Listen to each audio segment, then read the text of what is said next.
Pessoal, entrevista coletiva hoje com o atacante Thiago Galhardo. Galhardo, muito obrigado por ter vindo. Vamos dar início à coletiva.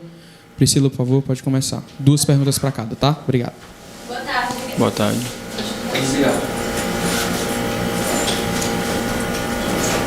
Boa tarde, Galhardo. Priscila Moreira, do Razão Tricolor. Queria que você fizesse uma retrospectiva da última vez que você esteve nessa sala de imprensa se apresentando para hoje. Fortaleza estava na zona de rebaixamento, na lanterna. Hoje é 12º colocado na tabela. O que é que aconteceu que você achou que assim, qual foi a sua retrospectiva no seu desempenho? O que é que aconteceu que você já esperava? O que é que ainda falta acontecer? Uma retrospectiva do teu desempenho daquele dia para hoje, por favor. 2 meses, né, se passaram dessa representação. A primeira sala estava muito mais cheia, né? Acho que muita gente esperava muita polêmica, alguma coisa do tipo. Mas eu vim de uma forma muito tranquila, né? Tava o Papelinho do meu lado, o Alex, vice-presidente, do outro. E eu estava com o coração muito feliz, muito alegre. Eu venho todos os dias para o clube, eu sou um dos primeiros a chegar, um dos últimos a ir embora. Eu tenho vivido muito o clube. Todo mundo vê a felicidade que eu chego todos os dias para treinar, nos jogos, eu acho que isso transparece. Quando eu cheguei, eu vi o time um pouco, como eu vou dizer, um pouco tenso, né, pela situação que a gente vivia. Eu acho que a gente precisava de ânimo, né? Eu acho que os reforços que chegaram acabam ajudando a dar um novo ânimo, um novo nível de competitividade muito grande entre os jogadores. E acaba que algumas contratações entraram muito bem. Eu cito hoje o caso do Sacha, do Brits, foram pessoas pontuais que têm feito ótimos jogos. E no meu caso, muita gente esperava gol, assistência, e meus números, até que se for ver pelos números de jogos jogados, estão aquém do que eu poderia imaginar nesse momento. Mas eu deixei muito bem claro que a minha vontade era ajudar o Fortaleza a sair dessa situação quanto antes. Depois do jogo do Cuiabá, eu fui no programa Bem Amigos e falei com o Caio no off, depois dos bastidores, e ele estava muito preocupado pela situação que nós vivíamos. E eu estava muito tranquilo. E depois do jogo de São Paulo, nós nos falamos novamente, e ele falou, você entende de futebol? Porque quando eu cheguei, eu não sabia o que eu ia encontrar do grupo, do Vojvoda. A gente vinha de resultados negativos. E depois que eu cheguei e vi o ambiente que nós vivíamos, a situação de como estávamos, e como o Vojvoda conduzia tudo isso, eu sabia que isso era tempo das coisas acontecerem e mudarem. E mudou para melhor. Fizemos 5 vitórias onde ninguém esperava, né? Ganhamos de times difíceis fora de casa, de times em casa, como Corinthians, Internacional. E temos, apesar de sofrer, eu sempre disse, tem que saber sofrer. E nós temos sofrido muito bem no momento que é necessário. Infelizmente, diante do acho que o maior público, né, Castelão, no último domingo, diante de uma linda festa putinga e merecida, a gente acabou não conseguindo o resultado, mas a gente não fez um jogo muito abaixo. E eles foram pontuais, eles foram efetivos, coisa que nós vínhamos sendo e não fomos. Então, eu acho que a minha retrospectiva é essa. Eu cheguei aqui, muita gente brincava, né, do meu L de lanterna, e hoje nós estamos em 12º e vislumbrando olhar para cima, pensar e seguir numa competição internacional, que foi isso que eu disse quando eu cheguei e era o último e virou muita chacota, né? E hoje eu mostro que o Fortaleza acho que está nesse caminho de trilhar e de permanecer e de talvez reestruturar o pensamento que foi feito para esse ano, para o ano que vem, conseguir ainda coisas melhores e não correr tanto risco nessa zona de baixo da tabela. Na sua análise, o que é que vocês não podem repetir de erros que aconteceram no domingo, no próximo sábado, no Maracanã, para enfrentar o Fluminense? Olha, são jogos totalmente diferentes, até porque o Fluminense é um time que propõe jogo a todo momento, dentro e fora de casa. Eles têm uma forma de jogar muito agressiva. Esse ano o Diniz conseguiu implementar, tem grandes jogadores de muita qualidade, eu acho que o André é o futuro nosso da seleção, tem o Ganso que dispensa comentários, tem o Cano que para mim é o melhor finalizador hoje do Brasil, ele consegue resolver a bola ali, tem o Fábio que é um grande goleiro, viveu anos ali no Cruzeiro e mostra, segue vivendo o mesmo momento no Fluminense. Então são grandes jogadores que têm hoje um padrão de jogo muito formado. E o jogo do Botafogo já era um jogo diferente, né? Foi um jogo onde eles, na bola aérea, eles conseguiram ter um domínio total, conseguiram fazer o gol assim. Tivemos alguns erros, acho que já acertar, né, esses erros, esses detalhes, que é o que vinha fazendo a diferença para nós nos outros jogos. A gente estava muito atento, muito ligado, tanto na parte defensiva quanto na parte ofensiva. Ser mais efetivo. Eu tive a oportunidade, nossos companheiros tiveram a oportunidade, nós temos que fazer os gols. E contra o Fluminense no Maracanã, nós que ainda não ganhamos esse ano deles, né, pela Copa do Brasil, pelo Brasileiro, que a gente possa voltar a ter uma atuação, acho que de gala, porque o que nós tivemos lá na Copa do Brasil foi bonito. E não vou voltar a falar de árbitro para não ficar uma coisa chata, mas devido a alguns lances lances duvidosos, eu acho que pode ter escapado a nossa classificação. E que a gente possa voltar lá e fazer um outro grande jogo, da forma como foi na Copa do Brasil naquela quarta-feira, que eu acho que fica marcado, assim. Muita gente falou que o gol foi contra, mas eu me senti muito naquele gol, pelo que a gente vinha treinando durante a semana, pelo trabalho do Vojvoda e pela uma coisa que tinha sido conversada entre eu e o Tite. Então, a assistência pelo Romero, enfim, eu acho que pelo jogo coletivo nosso, a gente soube se defender muito bem, soube atacar e ser muito efetivo nos momentos que nós tivemos. Que a gente possa ser efetivo e que a gente possa se defender como a gente vem fazendo nos últimos jogos. Ô Galhardo, boa tarde. Eduardo Trovão, do Futebolês. Eu queria falar exatamente sobre esse jogo aí na Copa do Brasil. Você já citou números que, se a gente for olhar para a carreira do Galhardo, vai falar, tá todo esse tempo assim, sem marcar um gol, porque o gol não foi dado para você, mas você participa diretamente desse primeiro gol. É decisivo demais no segundo. O passe para o Romero foi de muita inteligência, porque talvez ele até entrasse impedido um segundo depois. Foi o jogo que você foi mais decisivo, assim, na percepção do jogo, né? Vendo o jogo, é aquele jogo que todo mundo vai citar, que o Galhardo foi o mais decisivo até agora com a camisa do Fortaleza. E repete o estádio, repete o adversário. O que você quer que mude nessa história? Minha família vai estar lá também, isso repete. Cara, o que mudar é a vitória, né? E eu acho que eu estou jogando de uma forma diferente, né? Eu nunca corri tanto como eu tenho corrido aqui, tanto em quilometragem quanto em alta intensidade. Depois que eu peguei o Tchat como treinador, né, a questão do coletivo ficou muito mais claro para mim. E a gente tem que entender que dentro de um jogo coletivo tem alguém que vai se destacar. E hoje quem tem se destacado é o nosso goleiro, no momento que a gente sofre, que é o Fernando Miguel, junto com a nossa linha de defesa. E no ataque a gente tem que falar do Moisés, ele está iluminado. Tudo que ele consegue fazer hoje romper linhas, cruzamento, é dele. E a gente tem que viver esse momento e aproveitar o máximo dele, porque é assim, as coisas mudam muito rápido. E hoje a minha preocupação, pela maturidade que eu tenho, é ganhar jogos, é deixar o Fortaleza lá em cima, é estar alegre com a minha família. Eu não tô preocupado com gol, em nenhum momento eu tive. Eu estou muito feliz em poder estar dando as assistências para o Romero, para o Moisés e gerar outras oportunidades. Mas claro que a gente quer fazer o gol. Eu tive chance nesse último jogo, eu já estava um pouco cansado. A sequência de jogos aqui no Brasil é diferente, o jogo é muito mais corrido, é muito mais intenso. Mas não é uma desculpa. Quando eu me apresentei aqui, as pessoas perguntavam: você sabe da logística, você sabe do campo? Isso não é desculpa. Eu vou continuar doando pelo clube. Enquanto o clube estiver ganhando e estiver alcançando os objetivos que são necessários para a temporada, eu vou estar muito feliz. E na hora certa eu tenho certeza que o gol vai sair e vai ser dado para o Galhardo. Fortaleza vem de 5 vitórias nos últimos 6 jogos.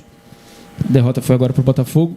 E o Fluminense, que até um passado recente estava com 8 vitórias em 10 jogos e tal, voando, em termos de resultado, freou um pouco as vitórias. Tem uma vitória só nos últimos 6 jogos. Que tipo de, interferência no jogo pode ter, se é que há, essas estatísticas, esses números? Cara, estatística fica de fora, né? Assim como o torcedor, por mais que lote ali, esteja casa cheia, eles acabam ficando de fora. Tem algum momento que pode impulsionar e tudo mais, mas de um modo geral, assim, não interfere muito. Claro que quando você vem de muitas derrotas, sua confiança está lá embaixo, você tem que readquirir, e quando você readquire a confiança, as coisas voltam a andar ao normal. Mas o Diniz é um cara muito capacitado, tem jogadores ali muito renomados, né? O Nino está sendo analisado para ir para a Copa do Mundo, o Ganso dispensa comentários, Fábio, um excelente goleiro. Então, não tem como. Você vai pegar ali o Samuel Xavier, ele consegue uma regularidade aí de alguns anos jogando a Série A muito boa. Cano, artilheiro do Brasil, acho que do mundo, não sei se alguém passou ele agora. Então, é um time que está pronto, que fez grandes jogos. Eu assisti contra o Palmeiras, foi um grande jogo. Contra nós também foi um grande jogo, e eu acho que nós estamos preparados. O Vojvoda está montando uma estratégia para que a gente possa tentar surpreender lá, como foi naquele jogo no Maracanã, né? A gente às vezes tem jogado melhor fora de casa do que em casa. Isso tem sido um fato, né? Um fato. E quem sabe a gente não surpreende mais uma vez, faz um grande jogo e trazer pontos de lá, que é o mais importante. Boa tarde, Galhardo. Marta Negreiros, do Sistema Verdes Mares. Queria falar, você já falou um pouquinho sobre essa questão do gol. A gente já aqui, torcedor cearense, já conhece muito bem você, né? De quando teve sua passagem aqui pelo Ceará, você fez muitos gols. Você nem era atacante naquela época, foi se moldando aí. E aí no Internacional foi sua fase mais goleadora, você foi para fora.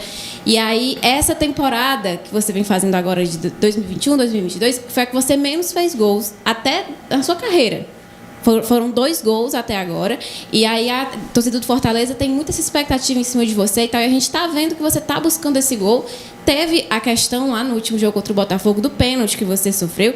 Repercutiu muito dentro da torcida, nas redes sociais, de que você queria bater o Robson. Eu queria que você falasse um pouquinho sobre isso, sobre essa questão dessa temporada sua menos goleadora, digamos assim, sobre essa questão de como você lidou com aquilo no momento ali do pênalti. Você foi com mais confiança? Como foi que aconteceu ali essa sua conversa com o Robson? Na verdade, foi nada goleadora, né? Tá sendo uma temporada muito abaixo, muito aquém do que eu vivi. Mesmo nos tempos que eu jogava de volante, meia ainda, para te falar a verdade, meu ano ruim tinha 7 gols. O legal é que o ano não acabou, né? Ainda faltam 14 jogos, então cria uma expectativa. Mas, por coincidência, também eu vou para o outro lado. Eu também nunca corri tanto como eu tenho corrido, em alta intensidade, em números de quilometragem, tanto em treinamento quanto em jogos. Eu talvez mudei um pouco a minha mentalidade em querer ajudar o grupo do que propriamente a mim, sabe? De ser o cara ali, o goleador. Obviamente, quando você corre menos e você está com mais gás para a última bola, facilita o jogo. Mas hoje, dentro da minha contratação e dentro do entendimento da conversa com o Vojvoda, era o objetivo de ser um 10, para principal momento, né? Até porque tem o Robson, tem o Romero, e estava aquele cara ali que conseguia fazer essa ligação como um segundo atacante, no qual eu vim me adaptando desde 2019, como você falou. Eu não tenho muito problema com isso. Claro que quando eu sofro o pênalti, eu crio uma expectativa muito grande, eu queria muito bater.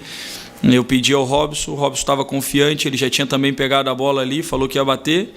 Não tem muito o que fazer. Eu tenho 33 anos, o Robson, creio que 30, na maturidade que eu estou, brigar. Eu acho que se fosse alguns anos atrás, com certeza a gente teria brigado ali e eu com certeza teria batido o pênalti. Mas eu acho que quem está confiante pegou a bola, a gente tem o entendimento, ele já falou que no próximo quem vai bater sou eu, independentemente de quem sofre o pênalti. Eu acho que é isso, a gente tem maturidade no momento. E aí muita gente questionou, se faz o gol, empata. Tá, e quem garantia que eu ia bater e ia fazer o gol?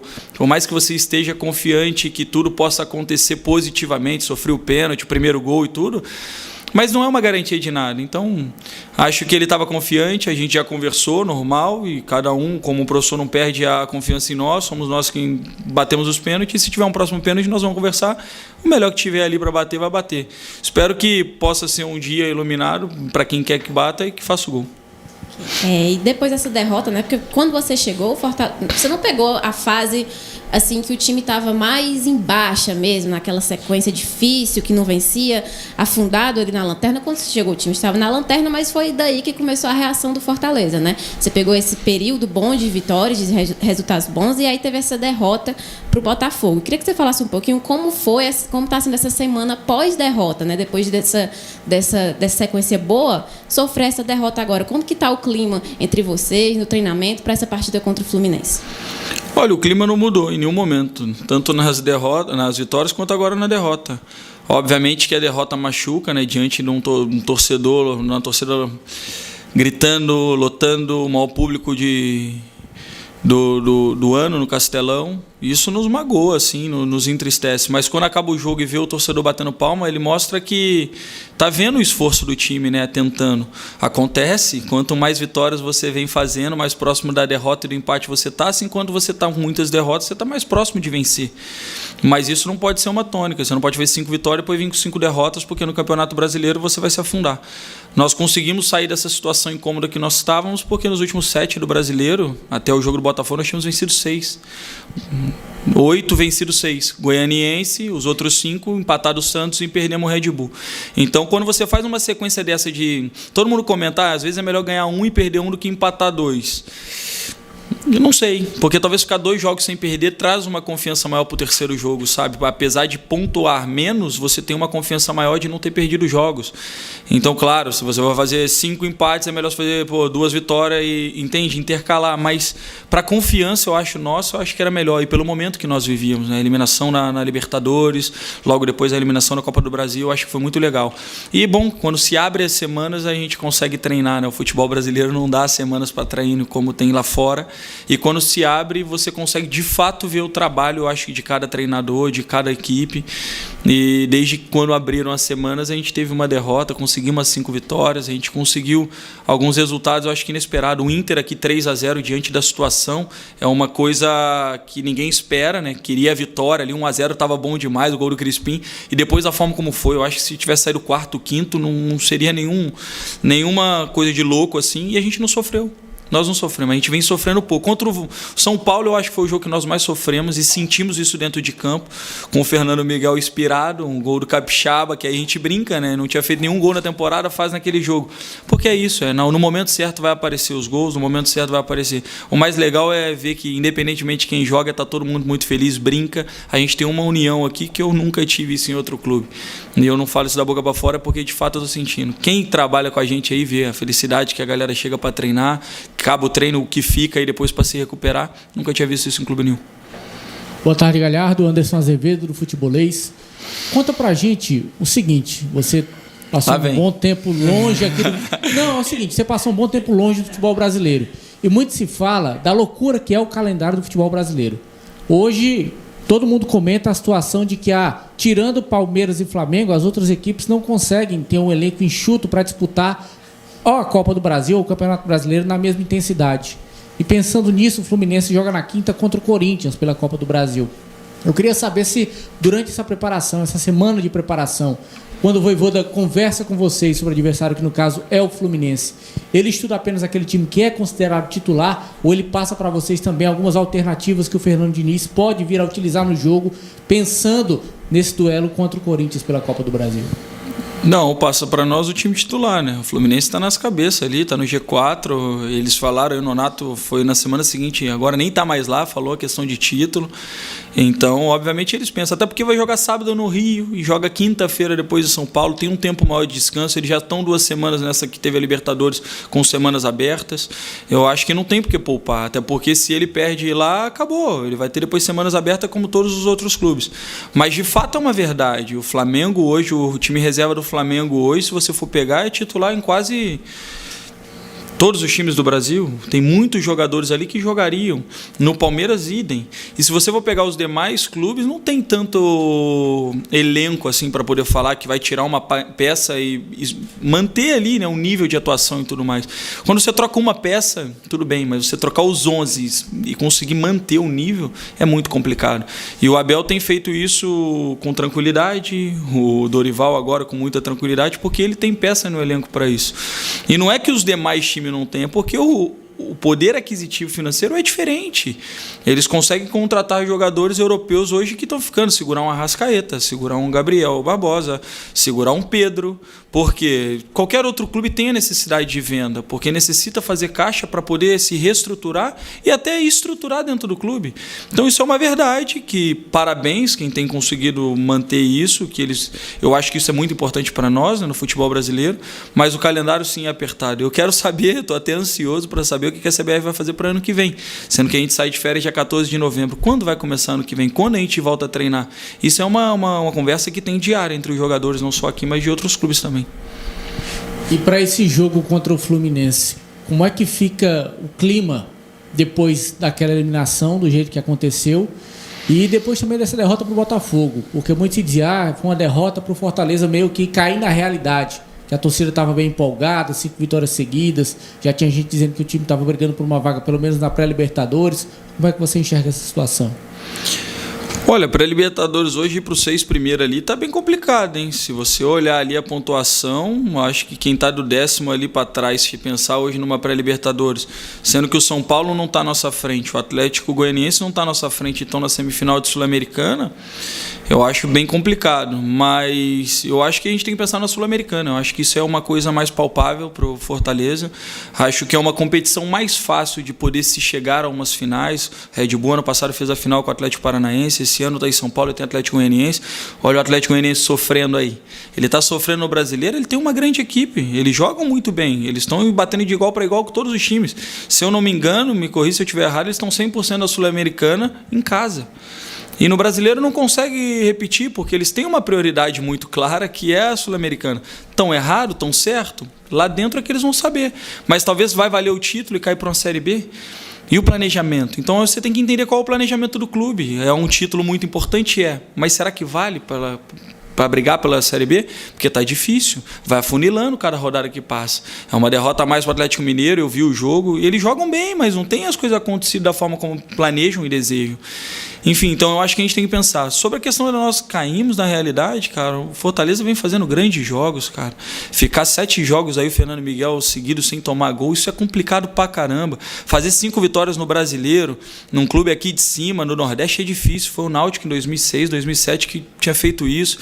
Eu fiz 9 pelo Inter, já foi difícil pra caramba, hoje é o maior recorde que tem. Imagina fazer 5 num time do Nordeste, é complicado pela logística, é complicado porque teoricamente é menos estrutura, né, que assim dizem. E hoje tem trazido grandes jogadores para cá, Pedro Rocha, tem Lucas Lima, tem grandes jogadores aqui que tem trazido, que tem ganhado concorrência de grandes clubes também do eixo Rio-São Paulo. Então tem que mostrar o valor. E a gente não caiu na realidade, não. Nós fizemos um grande jogo, fizemos um mau primeiro tempo, nós temos que reconhecer, fizemos um grande segundo tempo e acabamos tomando um golaço do Marçal, gente. A gente tem que reconhecer quando os caras também fazem os gols, eles fizeram o segundo gol de cabeça lá, jogaram ensaiado, eles ganharam todos, parabéns, a gente tem que trabalhar e melhorar isso aí. E eu acho que a gente vai pegar o Fluminense e eles não têm culpa do erro de arbitragem, eles têm que fazer o papel deles, assim como acontecer com a gente, nós temos que saber aproveitar. Eles aproveitaram, foram felizes, classificaram, vamos jogar contra o Corinthians e nós vamos lá para fazer o nosso dever, sem problema nenhum com eles, mas sim querendo ganhar para poder seguir subindo na tabela e visando a Sul-Americana e não a pré-Libertadores, como penso. Boa tarde, Galhardo. Boa tarde. Lucas Catribe, Globo Esporte. A maioria dos jogadores não gosta de admitir que é titular da equipe, mas desde que você passou a jogar, a entrar desde o início, você virou um titular no time do técnico Juan Pablo Vojvoda. O que você acha que você fez para conquistar essa titularidade? O encaixe, a inteligência, o seu passado também vitorioso em outros clubes. Eu acho que foram 6 jogos como titular, só não teve aqueles 2 na sequência, né, que um você estava suspenso e o outro contra o Inter que você não podia atuar. Depois disso, né, depois dos primeiros jogos que você entrou, você virou titular na equipe do Fortaleza. Olha, eu acho que pelo encaixe, treinamento do dia a dia, de entendimento. Na verdade, quando você fala inteligência, é o entendimento de uma equipe, né? Não é a inteligência minha que vai fazer, tem que ser um encaixe de uma equipe para que a gente possa entender como jogar, né? Mas eu acho que entrega, né? A entrega, assim, eu tenho me entregado muito pelo clube, eu tenho feito coisas que, se você for reparar em outro clube, voltar na linha de defesa, na esquerda, na direita, para dar um carrinho, para tirar uma bola. Não me lembro agora, assim, de todos os jogos eu fazia. Fazia um jogo ou outro pelo Inter, pelo Celta. E hoje eu estou me entregando pela equipe. Eu acho que eu estou entendendo o momento. A gente estava num momento de dificuldade muito grande. Ainda seguimos. Isso é bom ressaltar, que a gente não está livre de nada, não tem conquistado nada. Mas hoje numa forma melhor, né? Mais confiante, com essas 5 vitórias, num patamar de tabela um pouco mais acima. Abrimos 5 pontos, eu acho que da zona, isso dá uma tranquilidade. Mas lembrando que são 2 jogos. A gente pega 2 jogos fora agora, se não ganha, ele embaixo ganha, já embola tudo de novo. Então, creio que isso, o encaixe. O passado eu acho que não entra em campo, né? Como eu disse, o torcedor não entra, nada disso, né? O retrospecto, que entra somos nós. Eu acho que o treinamento do dia a dia. Porque vocês, muitas das vezes, veem os jogos, os torcedores veem os jogos. Tem todo um trabalho diário, semanal que nós temos de treinamento.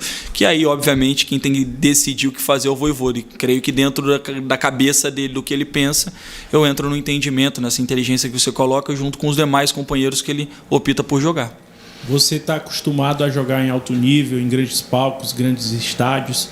Como ter a oportunidade de entrar em campo no Maracanã, um jogo de primeira divisão, elite do futebol brasileiro? Imagino que quando você pensa lá atrás, um filme pela cabeça, que realmente deve ser algo muito especial, né? Para quem lá atrás, em algum momento até não imaginou que pudesse seguir na carreira do futebol e tal. E conta pra gente, quem é que vai estar lá acompanhando o jogo lá da família, dos amigos, a turma toda? Olha, o Maracanã eu tenho uma história legal, porque minha estreia profissional é ali, né? Aos 17 minutos do segundo tempo contra o Fluminense, no Maracanã, em 2010, depois que eles livraram o rebaixamento na época, né? Aquela time de guerreiro. Então, é até engraçado, eu já comentei isso, eu me tremia, porque quando eles estavam se apresentando, Conca, chegou no Fred, o Fred vai te pegar. Eu estava no banco de reserva, eu comecei a me tremer, cara, porque era tudo muito novo para mim, eu tinha 20 anos de idade, e eu estreiei aos 17 minutos. Eu acho que esse número 17 comigo tinha algo já lá de trás, eu não sabia, né? Quando eu cheguei eu queria pegar, mas está muito bem representado aqui pelo Zé. E acabei optando pela 91. E aí, o Maracanã, eu joguei agora, cara, com 80 mil pessoas no Camp Nou, eu joguei com 60 mil pessoas no Bernabéu, e eu vou te falar uma coisa, o Maracanã é o Maracanã. Eu sou brasileiro, eu acho que a gente tem que representar, né? Aqui a gente elogia muito o que é de fora, né? O Camp Nou, o Bernabéu. Cara, o Maracanã é o estádio onde todos os jogadores querem jogar, onde o brasileiro pensa, onde vem a Libertadores. É uma pena, né? As finais de Libertadores aí, tirar Palmeiras e Santos, foi no Maracanã, o resto tudo fora do Brasil. Teria que ser no Brasil. Eu acho que essa mudança de regra é legal, um jogo único e tudo, mas tinha que ser no Brasil. Eu acho que tinha que ser optado por ser aqui, por ser duas equipes daqui, né? Acho que ficaria mais bonito pro futebol. E jogar no Maracanã sempre é especial, cara. Eu já não sei qual o número de jogo que eu vou jogar ali. Joguei alguns jogos pelo Vasco, alguns jogos pelo Botafogo. E sempre tive. Nunca fiz um gol ali até jogar aqui no futebol cearense. Fiz o primeiro pelo Ceará e considero aquele ali gol meu, por mais que não deram para mim, não tem problema, eu fui dormir com gol meu. E tava minha família e vai estar lá de novo, meu pai, minha mãe, meus amigos, meus filhos, meu filho mais velho vai estar, o João Gabriel, o Bernardo vai estar no interior, nos Jogos de São Paulo ele vai. E não vejo a hora, né? Agora liberaram para poder os filhos voltarem a entrar, em breve eles vão estar aí para poder entrar comigo, porque eu tô com muita saudade. A última vez que meus filhos entraram comigo, eu estava aqui. Porque depois, quando eles foram para entrar comigo, veio a pandemia. E de lá para cá, eu nunca mais entrei com os meus filhos em campo. Então, eu espero que eu possa voltar a entrar com eles aqui. Porque eles me trazem sorte, me dão um ânimo a mais, um gás a mais. Então, não falo da torcida, né? Mas a minha maior torcida são os dois. Então, eu quero poder agora chegar lá e fazer um grande jogo de novo no Maracanã, porque é o palco mais especial que a gente tem no Brasil, pelo menos ao meu ver. Boa tarde, Galhardo. Chegou cedo, hein? Os últimos serão os primeiros, irmão. Isso aí, vambora. Eu tô contigo, vambora. Galera, é o seguinte. Esse é o quarto jogo do Fortaleza contra o Fluminense. São 2 derrotas e um empate. E no empate você fez um gol e deu uma assistência. Vocês já estavam de olho. Chegou na hora certa. Tá vendo? Realmente, vocês já estavam de olho no Fluminense agora durante essa semana. E qual a tua expectativa para essa partida? Cara, a expectativa é a melhor possível. Pelos jogos que nós fizemos, né? Na Copa do Brasil aqui nós fizemos um primeiro tempo muito abaixo, mas fizemos um segundo tempo muito bom. Muito bom. E bola na trave, Fábio operando milagre. E no jogo lá eu acho que nós fizemos um jogo pontual, né? Da forma como nós tínhamos pensado e treinado a semana de fazer o primeiro gol, depois ali segurar o máximo possível e na segunda oportunidade tivesse matar, né? Ser efetivo, ser letal. E nós conseguimos. O primeiro gol na minha jogada ali foi treinado, tanto do Tite de um lado quanto o Benevenuto do outro, e acabou saindo dali o primeiro lance. E o segundo gol não é treinado, mas é uma coisa que a gente fala, né? Quando a gente está apertado, um pouco pressionado, para saber sofrer, é um tiro de meta batido. O Zé, se eu não me falha a memória, ganha a bola. O Romero toca, já corre, porque ele sabe que a gente tem essa característica de tocar de primeira e acha e faz o gol.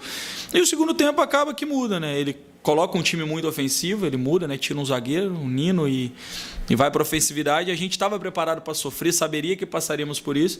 E acaba que um lance pode mudar tudo. Não vou questionar se foi ou não, ao meu ver não, mas não tem questionamento. Foi dado e foi feito e nós saímos. E depois o gol que é muito também, né? Nós fizemos um gol aqui com o Romero, eu acho que muito parecido, né? O lance muito igual e aqui não é dado, lá é validado. Enfim, sem chororô, eu acho que a gente tem que estar preparado para enfrentar de novo o Fluminense, porque eles não mudam a característica deles de jogo, independentemente de jogar em casa ou fora, e tem uma grande equipe de grandes jogadores. Acho que a gente vai fazer... O Vojvoda está preparando a melhor estratégia e maneira para que a gente possa enfrentar, para que a gente saiba sofrer, porque jogar contra o Fluminense hoje todos os times sofrem de alguma maneira em algum momento do jogo, e que a gente saiba sofrer e na hora que a gente tiver a oportunidade que a gente vem criando, a gente ser letal para poder fazer os gols e, se Deus quiser, trazer pontos de lá, que é mais importante. Encerramos a entrevista coletiva com o meu atacante Thiago Galhardo. Galhardo, muito obrigado. Pessoal, obrigado também. Valeu, boa gente. tarde.